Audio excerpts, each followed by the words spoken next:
I did want to get your take on what's going to be happening this weekend. As we know, airports are bracing for, well, some of the biggest crowds they've seen since before COVID hit. Are we expecting some level of airport chaos to go along with that?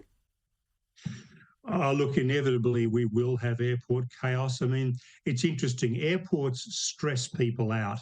There was a study done by Dr. David Lewis in the United Kingdom from the Mind Lab in 2007, and they surveyed people going through Heathrow Airport, and they found that the stress level of the participants was higher than a Formula One driver, higher than police-facing rioters, and higher than a fighter pilot in combat.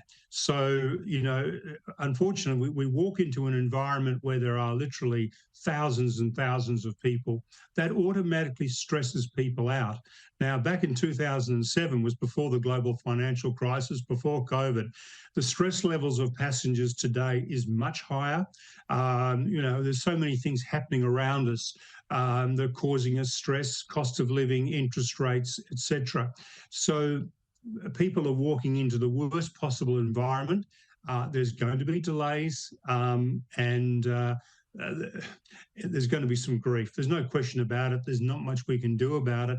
You put thousands and thousands of people into a confined space, make them basically stripped to nothing for security. And of course, you have delays as well. There'll be inevitable delays. So it's going to be stressful, and people have kind of got to take a big chill pill and just understand it's going to be an hour or two of hassle to get through to the to airside and onto their aircraft. I'd love to see in that survey if they drilled down to parents trying to take young children on board with them. I think those levels would be astronomical in terms of stress in airports. What about bags? You mentioned there'll be delays and queues and security checks and that sort of thing. Is it wise to avoid checking in bags if you can help it?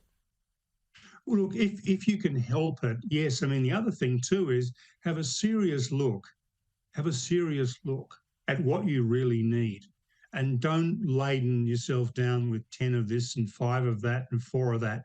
Because we all know when we look at our photos after our holiday, gee whiz, I wore the same shirt 4 days in a row and the same slacks or whatever.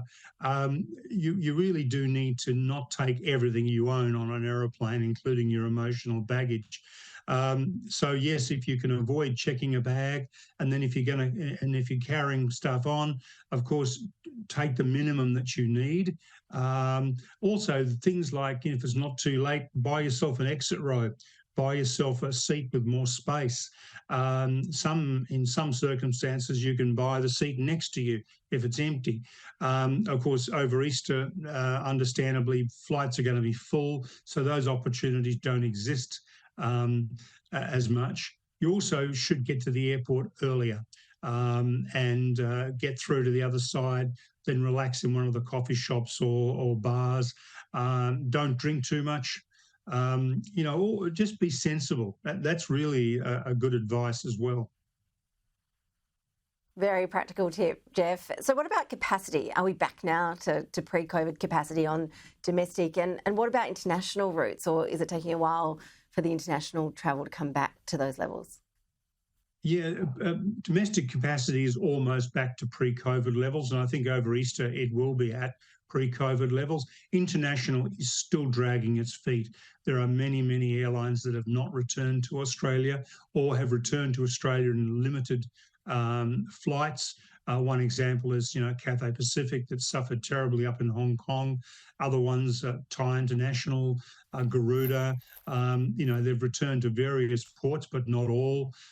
So yes, international capacity is still severely restricted, and that is going to be the case probably for another 6 to 12 months before airlines are back to what we would consider pre-COVID levels. And of course, the other thing is passengers or holiday makers are more inclined to travel domestically, shorter distances maybe to the Pacific Islands or to New Zealand. They're not wanting to roam too far away. So, Europe is taking a lot longer to recover, as is the United States.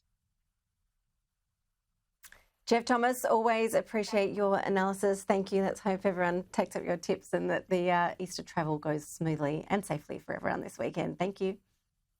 It's a pleasure.